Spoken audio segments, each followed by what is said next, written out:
this. So Hello, you're hello like, to all of our look at this. friends everywhere in the world, wherever you're listening to us. I'm live with the one and only Dan Waldschmidt, who actually wants to show us something This is a nice special word. around his house. But Dan, if you're moving away too far from your home and you are on Wi-Fi, we might be losing you. So that's not going to be as good. Yeah. Yeah. All right. Stay near the Wi-Fi, stay with us. So I'm really excited. I'm having someone who I've seen as a friend, a mentor, a genius in the world of consulting. And I've had the absolute pleasure to meet this beautiful man in Moscow a few years back, where he came in to, one of the biggest banks in Russia.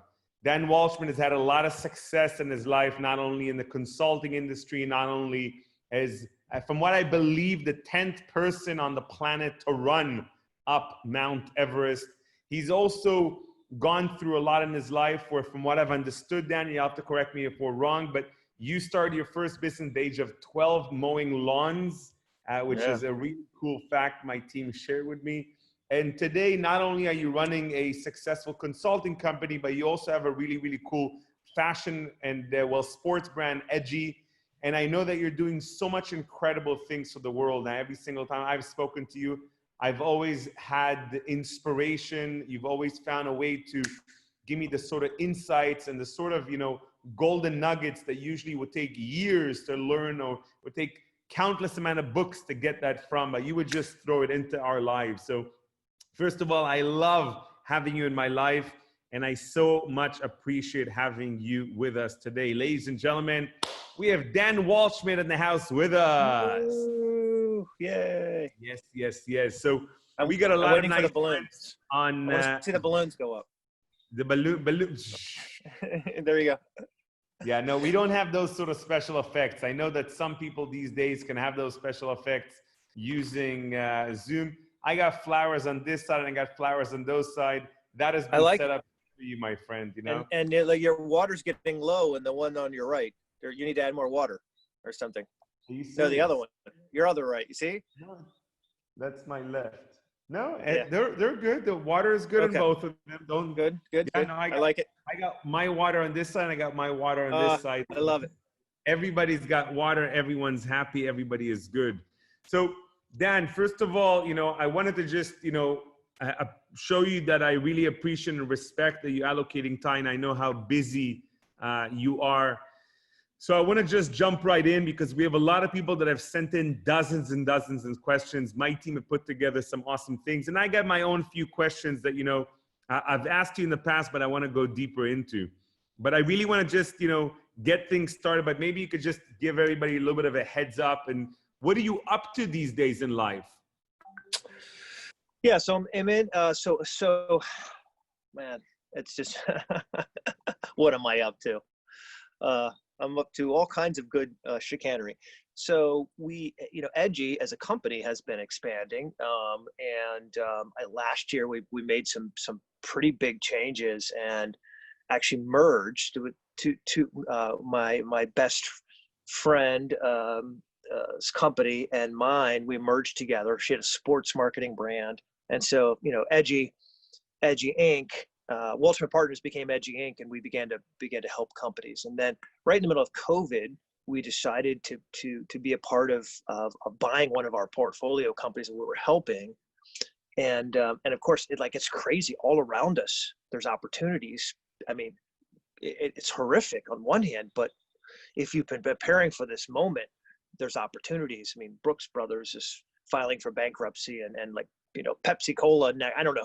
There's company after company after company are now struggling, and there's opportunities to jump in if you have resources. So I'm spending a bunch of time trying to make sure that that culturally this new company that we're deep in with, it's called Panzura, making sure that culturally we have the right team members. I've learned that almost anything is possible when you bring the right people together.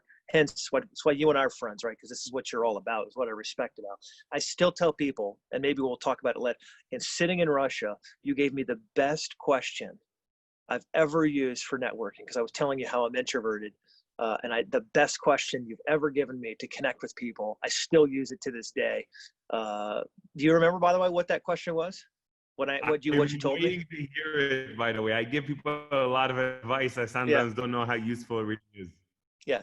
So you said to, I said to you, I was introverted, and I said, I'm not really a guy who goes up. You're talking to everybody. We're in this club or someplace, and you're talking to everybody and their brother, and I'm like just sitting by myself, you know.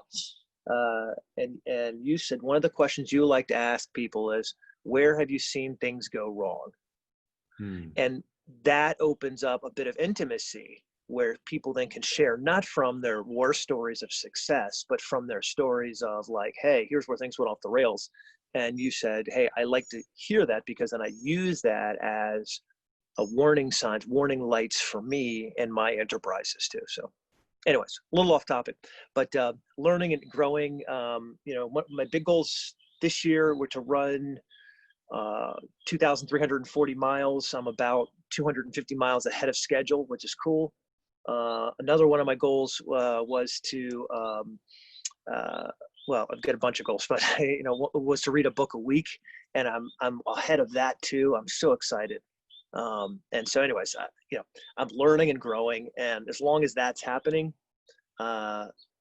then I'm right on target. So I love that, man. Well, it's very, very clear to everyone who's listening, both on Zoom and everyone on Facebook. Everyone's going to be listening to this after in our community, that you're not just you motivating people in the world, but you've learned how to motivate yourself in your life. And you know, right now it's very, very clear the world is going through a really challenging time. You know, some people call it pandemic, a crisis, whatever they call it. You know, it's just a challenging time that's basically massive changes. And I know for a fact that in the past you've had some difficult times in your life. And can you maybe share with us, you know, how have you gone through difficult times in the past in your life? Maybe you didn't have as much resources, as many good friends. Maybe you didn't have the money that you needed to step out of challenging times. What did you do back in the days when, you know, the shit hit the fan and you really had to, you know, keep your head above water? yeah, so let me also, can I challenge your statement that it's a, you know, you're saying it's a challenging time right now. I don't know that that's the trait. I don't know that that's the truth. I think it's an opportunity right now. I think it's an opportunity. I think our best moments come when we are pushed into situations that are deliberately uncomfortable. And by the way, this is why I love running so much. You know, that's why I love running so much, because it on the daily forces me to be a little bit uncomfortable. It's also pleasurable because I get to read and listen while I'm running, which is awesome. I enjoy that experience, and I get to kind of clear my head. But right now we're being pushed into uncomfortable spots where all around us, you know, heroic opportunities are emerging. It is fantastic what is happening all over the world right now, where individual contributors are, you know, collaborating with other team members and doing things that ordinarily they would have never even been pushed to do, right? And so now, make no mistake, the world has changed dramatically and very quickly. And so if you're playing by the old rules of business, if you're playing by, you know, I'm just going to be comfortable and sit back and wait for things to happen, then of course your world it has gotten rocked. Make no mistake, right? I don't want to seem cold and callous to this, but a couple rules I've learned when I've been in tough times, and I was telling this to someone the other day. Try not to make any decisions when you're, try not to make any tough decisions, life-changing decisions when you're feeling super stressed out. What I mean by that is there's almost any decision that can wait 24 hours. Almost any decision, whether it's surgery for, you know, a life-threatening disease, whether it's a financial situation where it feels like you're on the brink of bankruptcy or collapse. There's not many things that need to be done right now.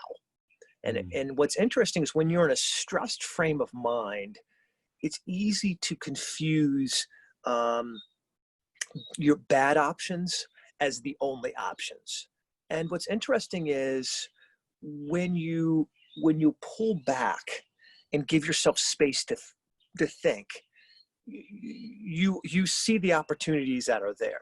And so I would say, give yourself time, deliberately pause and say, I'm just not going to decide that today. I'll decide that in 24 hours, right? Pull back and give yourself space to think. The other thing I think is, and I'll speak from American perspective, but I think this has now become a global way. We consider ourselves smart because we're busy. We consider ourselves productive because our days are full of meetings. If you look back to the days of Einstein, if you look back to the days of Darwin, these are guys who, they had a breakfast and they read books and they debated and they went for long walks and they smoked a pipe and they retired early. And in those moments where they gave themselves space to think, that's where they came up with breakthrough and innovation. And in this time where there's challenging situations, not only do you need to take difficult decisions and give yourself 24 hours or so to think about it, but you need to carve off space for you to think. This might be a meditation in the morning. This might be, some bit of a yoga or exercise where you can, challenge yourself physically. But I think it's really important that instead of just cramming more and more and more and more and more and more and more and more into your day, hoping that something works, giving yourself space to let it work, let ideas rise to the top. I think is really, really helpful, right? And let me throw another idea at you, the third idea, and then I'll throw this back to you. This is the raw one. So if you're listening, if you're driving, put your seatbelt on. It may pull to the side of the road. I have found in challenging times that there is almost universally. Let me take a step back. I have not found in a challenging situation that I was in a bad position for any other reason than something that was my own fault. So let's talk through this for a second. It's good news and it's bad news. Bad news is it sucks to be wrong. It sucks to find out you have a character flaw. It sucks to figure out that you weren't as far-sighted as you wanted to be. The wonderful, wonderful, inspiring news is you screwed it up. Now go fix it, right? So that's the awesome part of it. But the third thing I do is I get really raw and real with myself. What did you do to cause this?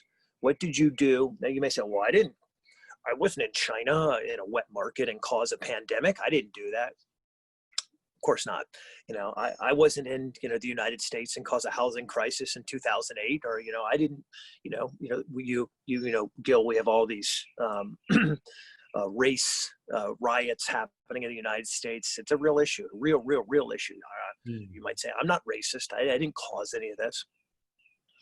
But I think if we all pause for a moment and think about our own activities, our preparation, our lack of preparation, the things we could have done, things we should have done, I think that, and I'll just speak for myself and let whoever's listening draw application if they feel like there's application. When I have those heart-to-hearts, sometimes it's just journaling. 100% of the time I have found that I'm in this situation or I'm feeling this way. I'm having this panic and stress. I'm having this moment because of something I did or did not do. I did. And so then it's like, whew, okay, what do I need to do now to get out of this? And so I think for me, that's empowering.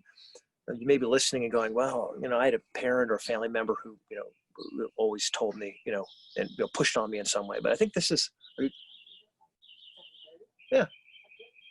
So when I think you're in this situation, it enables you and empowers you to not just take responsibility, but put a plan in place to get to that next level. That's very, very powerful. I could definitely relate that since the beginning of COVID, and I remember speaking to you actually around the first week of COVID, and I already saw it as at least a gift for me. I saw it as a gift for our company. And sometimes I was holding back and not saying it to everyone because some people were really, they saw it as the worst thing ever in the world.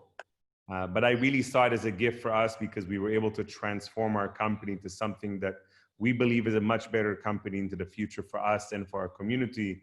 It allowed us to now live in Bali instead of being back in our old home in Singapore. It allowed me to travel a lot less and, be with my kids a lot more and still be able to serve the world from a laptop and a phone instead of flying around the world. So I definitely see it as a gift, and I love what it is that you shared, what helped you, what empowered you to go through challenging time. And that kind of, takes me to a question about some people who are today, they see, they might have seen 6 months ago, they might have seen success ahead of them. And today it's like they see blackness ahead of them. A lot of people don't understand what success would mean today.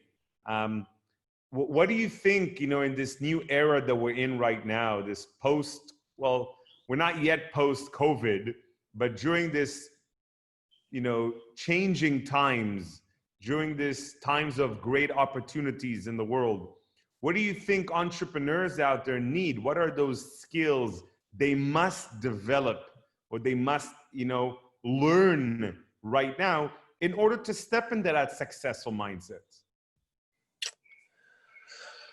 Well, you know what came to my head? This is going to sound lame. All of them. So, I find that, one, it's hustle.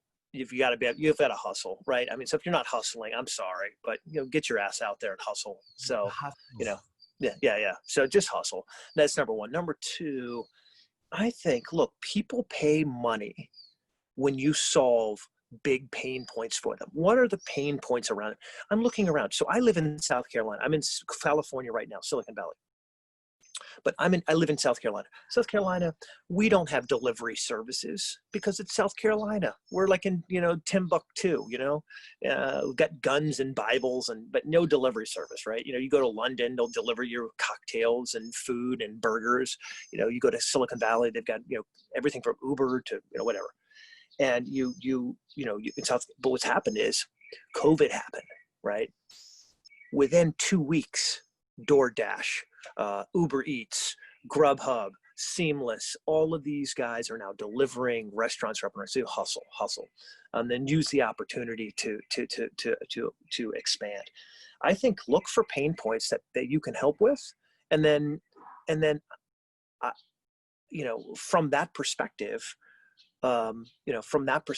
keep pushing forward, right? So, I think you start with the idea of I'm going to work hard enough. That's the hustle part to figure it out. And then two, you look at what are the things you need to do to pull that off, right? And then again, you may need resources. You probably need to network with some people to help if you don't know things. And then I think what you do is you're bold enough to just, if I could solve this pain for you, would you be willing to pay me this amount of money? And it's kind of as simple as that, right? What COVID has challenged us to do is to really rethink the value we bring to the world. Remember, people pay the most money for the pain points you solve. If you're not solving pain, you really can't charge a lot, and you can't charge consistently. I appreciate that very, very, very much. I love that. There's a word that I know you use a lot, and you've had events around it, and you've written about it, but you're not using it now. The word is awesome. I know you believe in awesome people, awesome, awesome Palooza was a movement that you started at one point in the US. I was excited for that to come to Europe, but I missed that opportunity. I think it's going to come back potentially 2021 sort of thing. Tell us about what awesome means to you, and why does a human being need to be awesome, especially entrepreneur these days? Oh, it's the measuring stick. right? It's the measuring stick. So money comes and goes, talent comes and goes, metrics come and go, but awesome. You look at YouTube. There are compilation videos that are literally memorializing something awesome someone's done. Like, it's the standard by which we all measure. It's the standard by which we share. It's what determines if a TV show stays or goes. It determines whether you get promoted or not. It's the measuring stick. We often confuse other metrics with being the standard, but the real standard here is it awesome? Are you awesome? Are you being awesome? And I think that's, once you embrace that, your goal is not to make money. Your goal is not to be the best. Your goal is not to be, the number one. Your goal is to just be awesome. What happens is you do make the money. You do become number one. You are, growing and flexing and expanding. That stuff happens, but not because you had a goal to do that, because you had a goal to be awesome. Mm. So I think that's and by the way, it solves so many challenges. You're in a boardroom meeting and someone's like, it's good enough. Good enough. That's not our measuring stick. It's never been our measuring stick. Is it awesome? Now, what's interesting is you don't have to fix everything that's not awesome today. People assume that when you admit something's not awesome, that means they have to fix it. You have to fix it. But burying your head in the sand and pretending like it's awesome when it's not just makes everything confusing.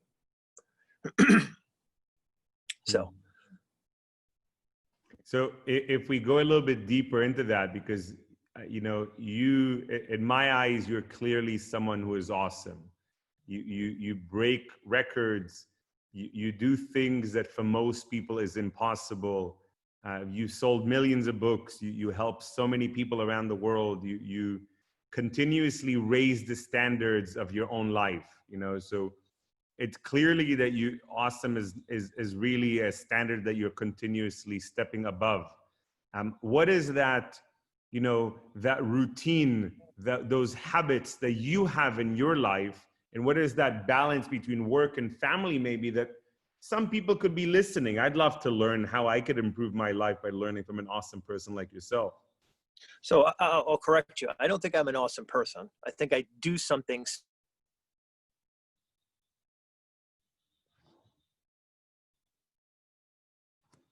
sometimes that appear to be awesome. I think that's what's, I think people find curious or interesting about me, is that I don't pretend to have made it at all, but I aspire to be, right. So I think holding myself accountable, you and I have talked privately, holding myself to getting tasks done on a daily basis. I use, some apps and some technology to make sure I'm accountable onto myself. There's a bunch out there, from, the task app on your phone. They have little reminders that tell me to do things throughout the day, things like that. And I build a schedule around, doing the things I value, from meditation to exercise, to the end of the day, making sure I've done the tasks I need to do. And it's long days. It's most days are 15, 16, 17 hours worth of this grind. I love it. I mean, most of it. I'm tired, but I love most of that. And then the things I'm working on are like how to be a better husband, how to be a better dad. These are areas I'm definitely not awesome in. I need to fix, I need to improve, and I'm working on it, so I think growth is important for all of us. Opportunities like this make it clear that we need to grow. And so that's what's cool about it, is it forces us to be able to grow, makes us value that. Is this something that you do as a ritual that helps you to grow? It puts you in that position of growth, something that you think people could model? Yeah. There's a bunch of them. So it's not one thing, it's a bunch of them. One is this meditation, finding time for quiet space. Two, I think reading lots of books. Look, I don't read business books. I don't read self-help books. I read a lot of biographies.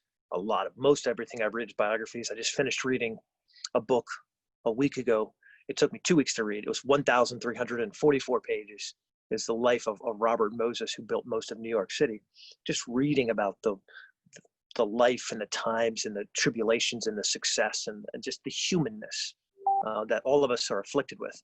And so, yeah, I think that's that the reading, running, exercise, quiet time, and then holding myself accountable would be like number 4. Those are some rituals I think I do on a daily basis that ensure that where I was yesterday is not where I am today.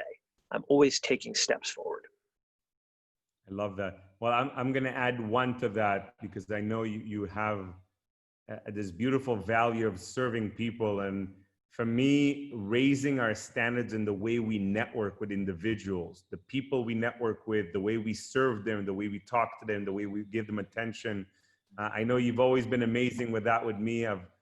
You know, it's always surprised me how when I needed to talk to you, you got on a call with me. It doesn't matter how busy you were. And it's something that, to me, is such a beautiful thing about a human being, that I know how busy you are with a big family, with all these businesses, millions of people reading your books, multi-million-dollar businesses, but you still make time to jump on a call with me and you serve me and we talk and we bond. And to me, that's something I know that everyone needs to listen out there, because, you know, when you're going through difficult times, especially, it's important to remember to still serve people in your network.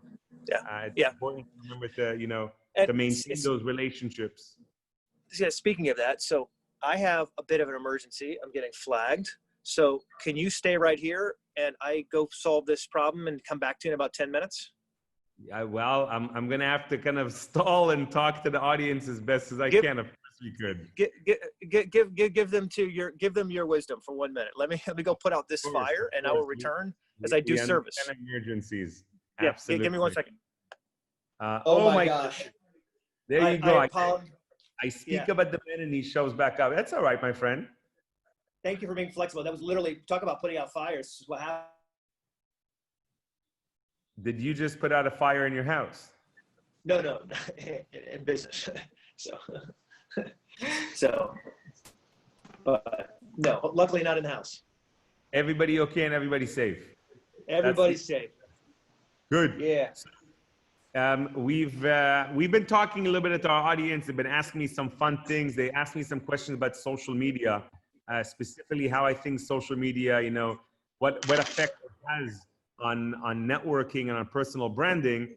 And I know, Dan, that in recent months, you decided to step out of social media. Yeah. Tell us the reasons and tell us what effects it has on your life and on your business, please. So, okay. I think, gosh, should I say this, Gil? You know where I'm going with this. Man. So I think social media, while it has done lots of good for people, I'm not a big fan for a couple reasons. And by the way, I'm not speaking as somebody who's sniping from the sidelines or trying to be snippy. I built a Facebook community that was over 1 million people. Even now that I haven't been involved in over a year, it's 950,000 or so people. It's still, 60 or 70,000 people on Twitter, and I kind of like bailed on Instagram before, or bailed on all social before Instagram became as big as it is right now. And so what I've learned is, and this may sound crazy, but just hang with me for a couple seconds. I pulled back from all of those communities. Here's what I found in my own life. I wasn't being enriched. I wasn't being inspired, and I wasn't being, it wasn't taking me closer to where I want to be. Now, what everyone told me was, oh, if you have lots of, people in your community, then you can sell your course, or people will buy your book, or any number of other things. You could leverage it for business. Great, good. You go do that. I don't know that I sold books off my community. I probably did. For me, here's what I found. And like, by the way, this is the little bit of that stuff that we don't talk about that I just want to cut right through. I found myself depressed because, I had friends who would be making these very radical statements in politics or in religion or something. And I'm like, oh, well, I like that person, but now they seem like a moron. So what do I do? And then I would, see the people resharing all this like sad, and I mean, even like these race riots that are going on right now. Okay, this is going to seem controversial, but I just have to say this because maybe it'll be helpful. Like, there's only enough emotional capacity you have to get to where you want to be. Think about gas in your car, gasoline in the tank of your car. You can't drive around the world on a single tank of gas. You need to be fueled up. You need to be fueled up. And then you're going to use that fuel to move your car closer to where you want to be. Emotionally, I found myself, my car was sputtering on the side of the road of life because I was burning my emotional cycles trying to be a justice warrior, trying to solve other people's problems. And it kind of broke my spirit a little bit, right? Mm-hmm. And I had to kind of go back to the drawing board and saying, what do I want? Is this helping me get closer to where I want to be? And it wasn't. And so I did a couple things. One, I pulled back from social media so I could just focus on being awesome. Two, I canceled most of my news apps and alerts, like on my phone, right? Most of them. And third, I kind of just said, let me test this. Let me see if I'm happier for 30 days. Let me see if I'm more fulfilled in 45 days. If I want to go back, I'll go back. I put by the way, when you try to close your social media accounts, every single provider says, are you sure? Do you want to just put it on pause? Do you want to come back to this later? And I said, yeah, let me come back to it later. Let me give myself 30 days, 45 days. And universally, I found myself more fulfilled. I found myself emotionally just happy. Now, that aligns with Dan Waldschmidt. So I want to give this with the asterisk that aligns with Dan Waldschmidt, meaning that worked for me because I was able to use that time and that emotional bandwidth to get closer to my goals. My goals, to be a better family man, to be a better father, to focus militantly on my goals. I just don't have time for anything else. I don't have emotional capacity for anything else than achieving my goals.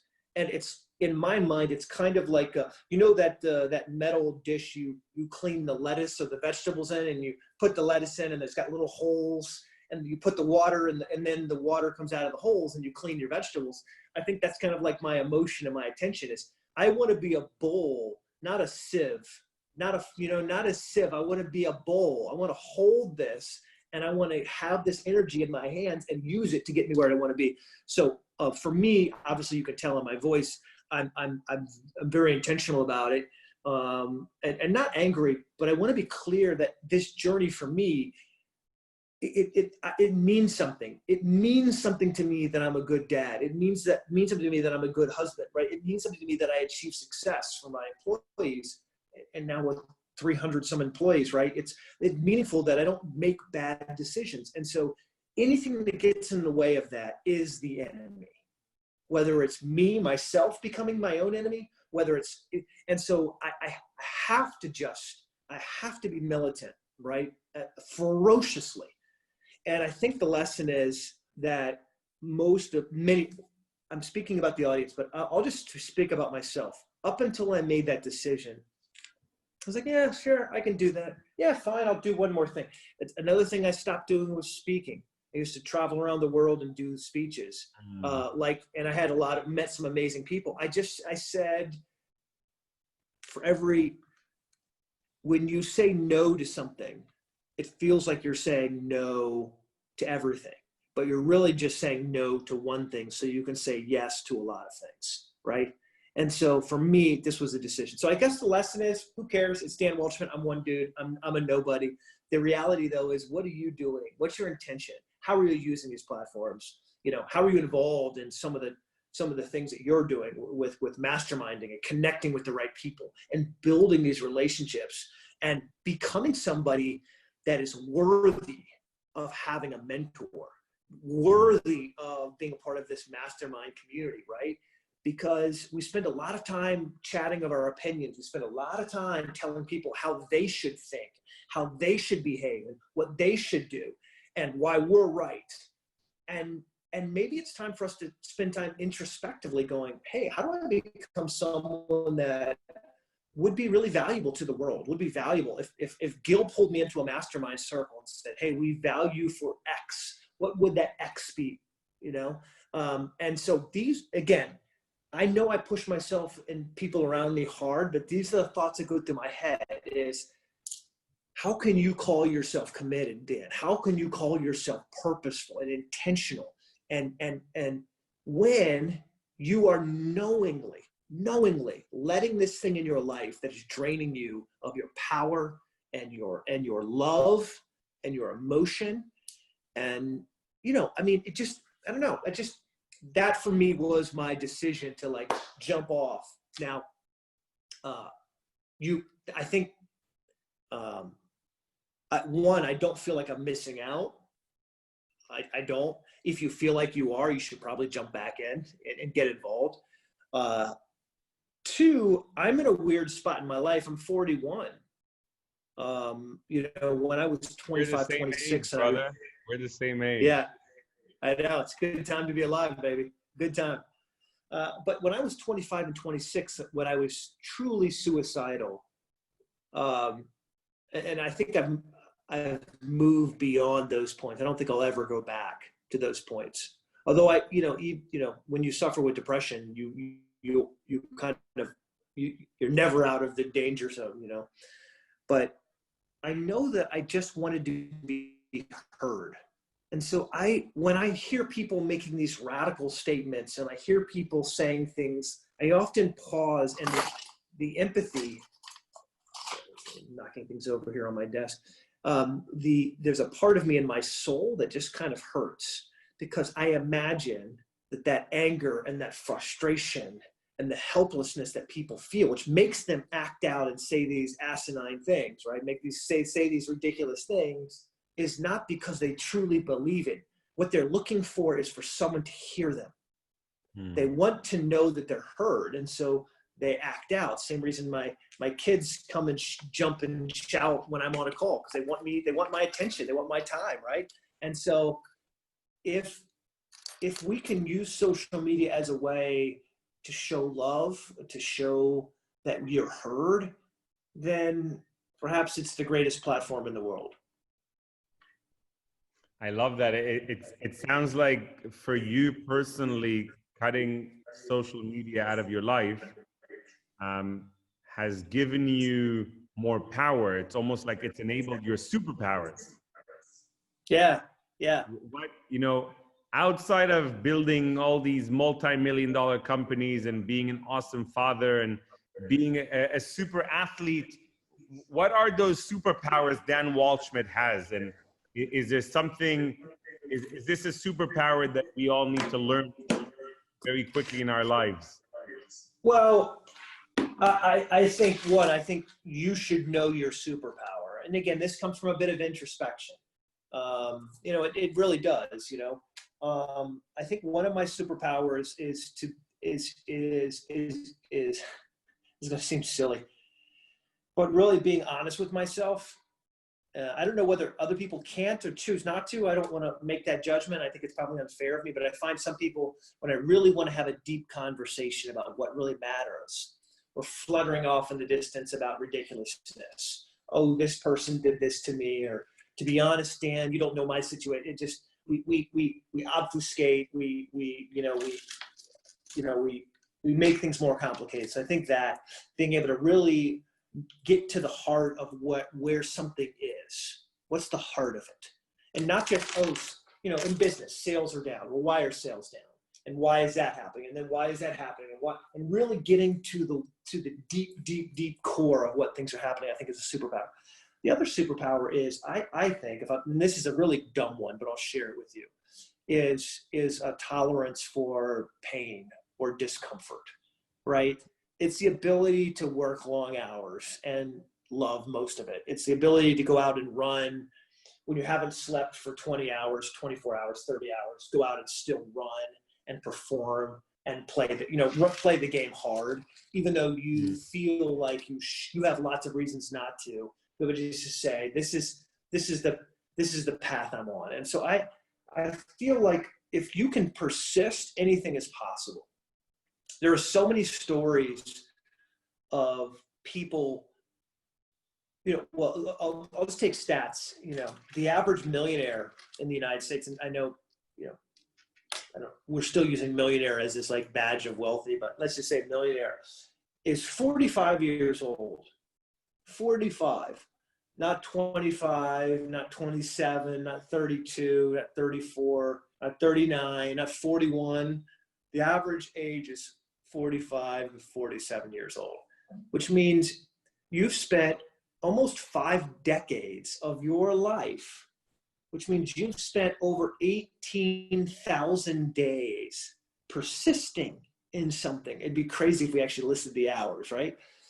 And for some reason we read that and go, okay, cool, but I'm different. No, you're not different. You're not smarter. You're not better. I mean, yes, of course you are. Your mom told you you're better, you're different, all that good stuff. But the reality is, we assume, I'm not going to have to go through the dark times. I'm not going to have to suffer. I'm not going to have to suffer that much. And so when we reach situations like this, we say, oh my gosh, it's horrible. My life is over. It's ending. Instead of saying, it's going to be bad, but it's not going to kill me.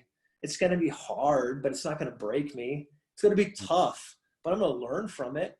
And no matter how bad things get at the end of the day, you're going to have to kill me before I stop.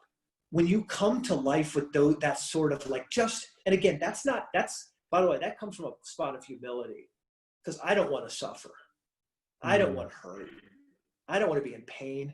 I've been in those situations emotionally and physically. I don't want it. I don't want any of it. But I know that on the other side of that is everything I desire, right? That there is no gain without pain, right? That there is no triumph. And there's a famous televangelist in the United States, Joel Osteen. I think he's world famous now, but he often says this from the stage: what you go through, you grow through. Nice. And I often think maybe the challenge is, for a lot of us, we don't grow. We do a lot of go. We don't do a lot of grow. So we'll go through COVID. We'll get the shit kicked out of us for COVID, and we won't be better. Think about that. We'll be angrier. We'll be more bitter. We'll be less risky. We'll have less lessons learned and just be angrier at the world. And that seems like a missed opportunity. That seems like a real waste of a bad problem, right? And we have opportunities now, opportunities to grow. It's been forced upon us, right? We have to evolve, and yet many of us are sitting and entrenching ourselves saying, I refuse to grow, I'm just going to get angry. And I have to tell you, if you look at life as an opportunity to flourish and as everything is a leverage point, man, there's nothing you can't do. And that's not hollow words. That's not hollow words. When all of this was happening, I went to our team, and by the way, this is true. This is not me making this glorious or glamorous, because when all of this stuff happens 4 months ago, when we shut down travel, this is my first trip in 4 months. And when we shut everything down, I told my team, I don't know what we're going to do. I don't.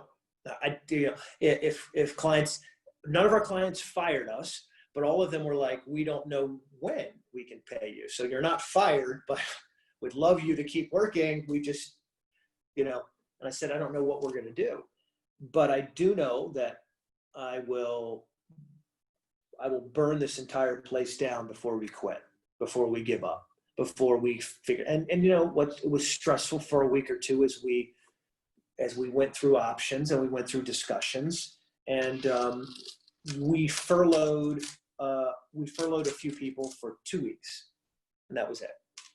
And we figured it out. And then we hit the ground running. And some of our best growth and what's interesting is when we brought back our people from furlough, every single person got a raise in the middle of this crazy time. And look, I'm not saying, I'm basically an idiot. I'm no special from anybody here. I don't even know why you have me on this call exactly. But I will say that when you come to life with this idea that if I'm truly honest, if I can peer within my soul, I already have the solution. I just need to move the stress and the fear and the anxiety away so I can find it. It's already within me. It's already within all of you. And then the second thing is, there are things that we know won't work, right? And so one of them is giving up. The other one is like whining and complaining about shit, because everyone else is in pain too. So you might as well just save your breath and not whine or complain. And third, what we know won't work is doing the same old thing. And this is, by the way, why we learn and grow. This is why we read books. This is why we say, oh, leaders are readers. Yeah, sure. Why?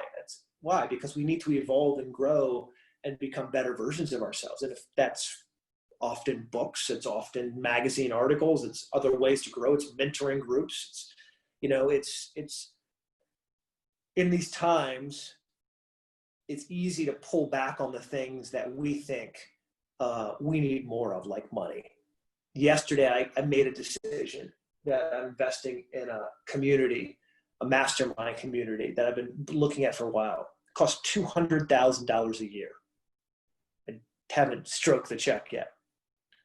$200,000 a year. And I'm leaning towards saying yes to it, because I have to think, while everyone else is afraid, I'm leveling up. While everyone else is freaked out and conserving, I'm saying I'm going to invest in me, right? I'm going to build me, strengthen me, level me up, so that when the opportunity for whatever comes out of this, I am so fucking prepared, dude, that like, stand back world, here I come, right? And I think, by the way, but you're speaking about masterminds. I must ask why, because a big part of my movement in the world is masterminds. Why do you think masterminds are so important to people, especially right now? Because you're saying it's important to you. Not everyone can afford a $200,000 mastermind, but in general, why are masterminds important for people?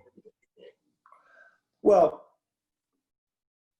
if you can come with humility and transparency and bring your best self, your superpowers, and you assume everyone else is, not just assume, but everyone else is bringing their superpowers as well. What you're left with, what you have is a community of people who can be honest with you because they're honest with themselves, and two, have superpowers you don't have, which means now you can begin to learn their superpowers. You can get help immediately from them. And then beyond that, scale into, growing yourself at a faster rate. So I'm giving you a long answer to say, imagine if you had, like one of those Marvel movies where, Avengers, where you've got all these, superheroes in the same room.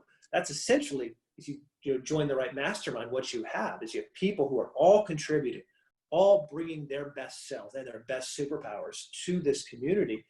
And so while you're building that superpower, you've got, you're a phone call away from someone who already has it. Hey, how would you think about this? Hey, that's why I asked you, Gil, I'm an introvert. I don't really go up to people and slap backs and introduce myself. How do I even have conversations, And so I think that's the power of these communities. And it's the fastest way to grow. It's the fastest way to grow. And I'll tell you something else. If you're not paying for a mastermind, and I'm assuming this is going out to people who will watch this later, if you're not paying for it, there's no value. So if you're watching this for free, great. I'm glad you're here. I want you to get value. I had a wise man say to me, transformation begins with the transaction. I was like, okay, that sounds like a great sales line. By the way, I'm not selling you anything, so I'm going to go off here. No, but it's true. Like this is something we've learned from, working with Tony Robbins and all these amazing trainers. Like people come for free. They don't take it seriously. They don't take enough value out of it. They're not fully committed. They're not committed. They're not committed. Transformation happens with the transaction. When you put your money down and say, I'm in, it's amazing. You show up to events. If you don't show up live, then then what happens is, you find other things to put the value on, right? And so someone just asked the question, can it be about money? Can it be about time instead of money? Maybe. That my gut sense is, if I don't know you or your situation, but I would say no, it can't be. It can't be. It has to be money. Because for most of us, what we value most is money. It is. It is. It is, especially in times like this, the super, super wealthy, they're just waiting this out. It's no impact. Yeah, they should lose a few 100 million. Who cares? Life goes on. You can earn it back in the next big thing. It's the people who are, living paycheck to almost paycheck, month to almost month, right? I mean, like something wobbly comes and it's like you can get quickly punted out really quick. And I've observed when I invest my money into something, I'm involved. I show up to the events, I do the homework, even if it's just to like, oh shit, I'm going to do this. But as I just kind of go through it, I'm like, well, there's actually some good value here. I should dig into this a little bit more. And what happens is that pulls you in and pulls you in and pulls you in. And all of a sudden you leave from this experience changed. And that's why you came in the first place. You wanted to be changed. But then you're not doing the things that cause you to change. And so you don't change. And then you kind of go through life thinking, well, I'm different. Nothing works for me. No. It's not that nothing works for you. It's that you're not doing the work to cause it to work for you. Nothing works if you don't work, right? So if we read James Clear's book on atomic habits, this makes sense when I talk about the transaction beginning the transformation, right? So what he says is, don't tell yourself you're going to run, because that's too big of a goal. Just take your running shoes and put them by your front door. That's your first step. Just put your running shoes by your front door. Now you see your shoes and you're like, oh yeah, I should go running. That's what joining a mastermind, that's what paying the bill, that's what learning and growing does for you. Is you're putting micro habits in your way. It's the answer to the question you asked me 45 minutes ago about what do you do on a daily basis? And I said, all the things, right? You put those micro things in your path so that they grow. It's why, dude, it's why I've got bracelets on my hand. These are energy beads that are for happiness. It reminds me that my goal is not just to be wealthy, but to be happy. It's why I've got colors like yellow on my arm. It's why I've got tattoos that say "burn the ships." I'm surrounding myself with mementos and reminders that say persist, insist, right?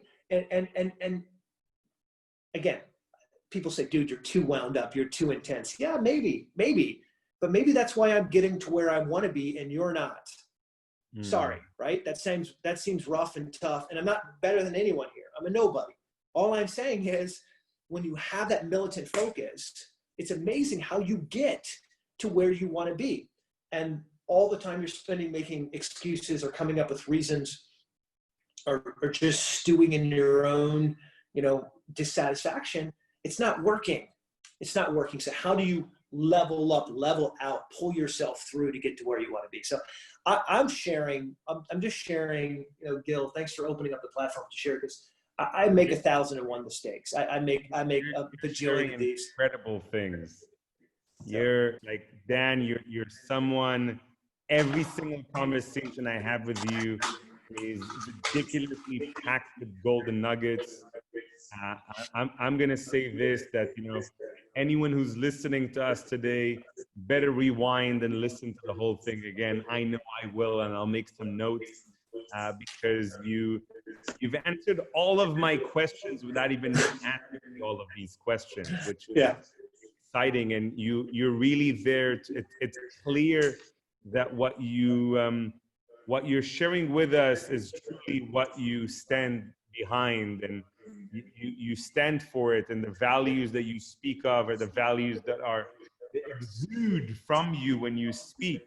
And I think that, some people might think that you're a little bit over the top, but That's why you're there and they're somewhere else. There's no right or wrong. I completely agree with you. And your way of life and running marathons and running up mountains and not being on social media and working 15 hours a day, that's not for everyone.